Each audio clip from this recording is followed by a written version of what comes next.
The first indication that something wasn't right wasn't a fight. It wasn't a legal dispute. It wasn't even an act of betrayal. It was a text message. A text from my daughter arrived at 6:42 on a rainy Thursday evening while I sat alone on the porch of a farmhouse she assumed would soon be hers. The message contained only 14 words. "Dad, we need to talk about the property. We've already made arrangements." I read it once, then again, then a third time. Not because the meaning escaped me, but because it didn't. I understood exactly what those words meant. My name is Harold Bennett. I'm 73 years old.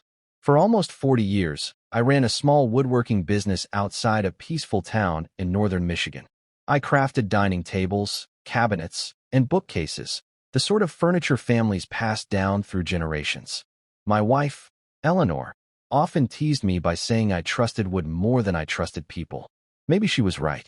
Wood never hides what it is. People sometimes do for years. Eleanor died 8 years ago. After she was gone, the farmhouse grew quieter. First the laughter disappeared, then the everyday sounds. Eventually, even the walls seemed different somehow. But I remained.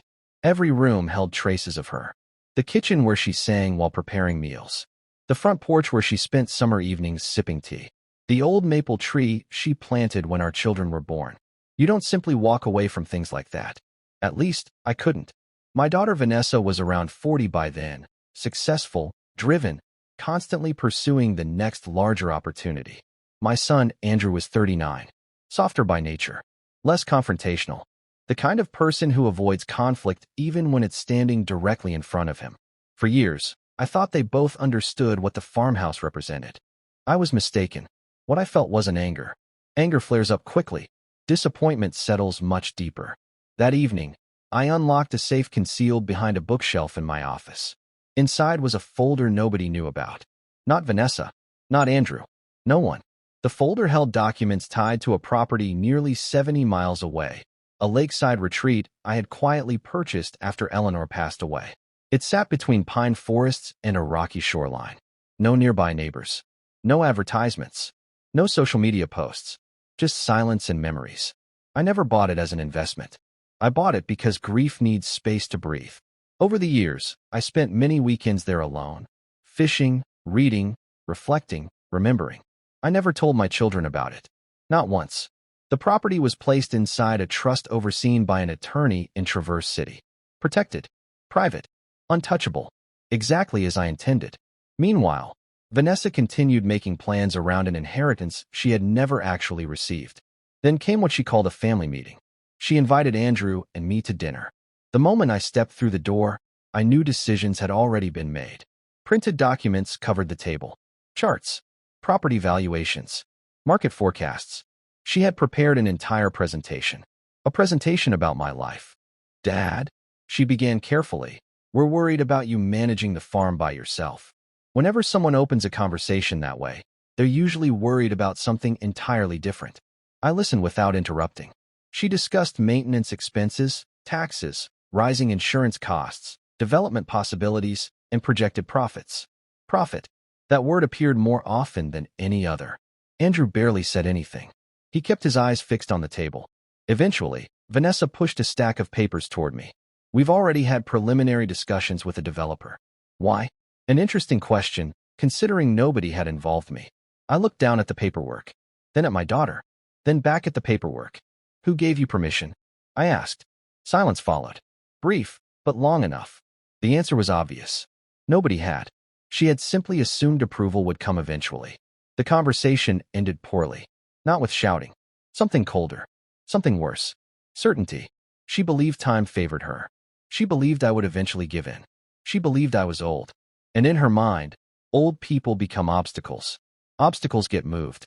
What she didn't understand was that age teaches patience. And patience can change everything. 3 weeks later, official paperwork arrived. Vanessa had continued moving forward with discussions. Farther than she had admitted. Farther than she legally should have. That was the moment I called my attorney. Not to start a battle. To end one before it began. The following month unfolded like an avalanche in slow motion.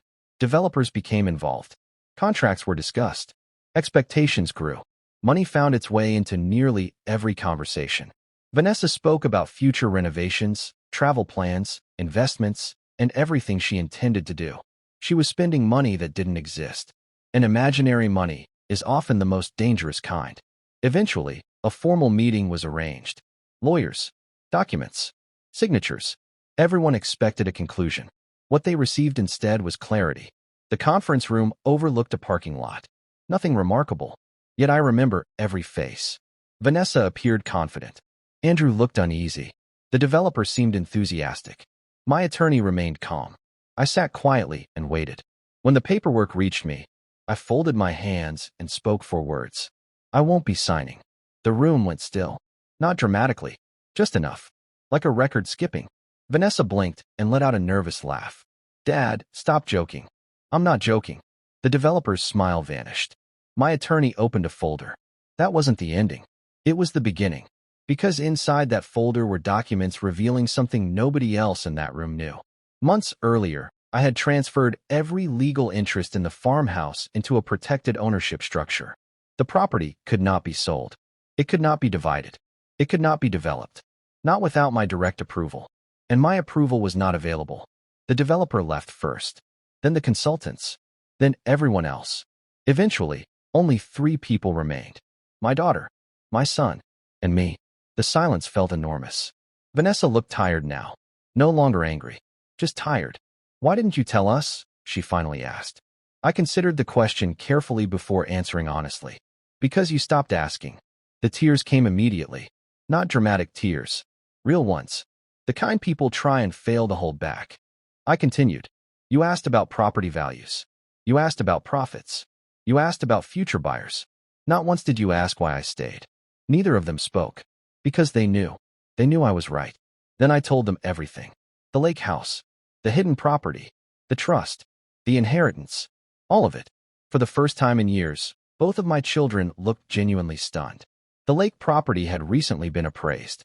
Its value exceeded $2 million. I watched the realization spread across their faces. Not because of the amount. Because of what it represented. Trust. A future. A gift. One they had nearly thrown away while chasing something smaller. That place was always meant for both of you, I said quietly. Vanessa closed her eyes. Andrew stared at the floor. Neither had anything to say. Some mistakes arrive with a bill. Others arrive as regret. Regret is usually far more costly. I never raised my voice. There was no need. Life had already taught the lesson. Months passed after that meeting. Relationships don't heal overnight. Neither do shattered assumptions. But little by little, things began to change. Andrew started visiting more often. Not to discuss property. To talk about life. Vanessa took much longer. Much longer. But eventually, she came too. One evening, we sat together on the farmhouse porch. The same porch where Eleanor used to drink her tea. No one talked about inheritance. No one mentioned money. Instead, we watched the sunset. And for the first time in years, it felt like a family again. Not perfect.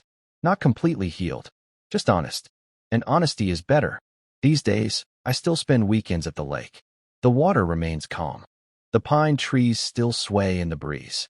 And sometimes I think about how close everything came to being lost. Not the land. Not the buildings. The people. Property can be protected with contracts. Money can be protected with trusts. But family survives only when people remember one simple truth. An inheritance is not a reward for waiting. It is a gift. And the moment someone begins believing they already own that gift, it stops being one.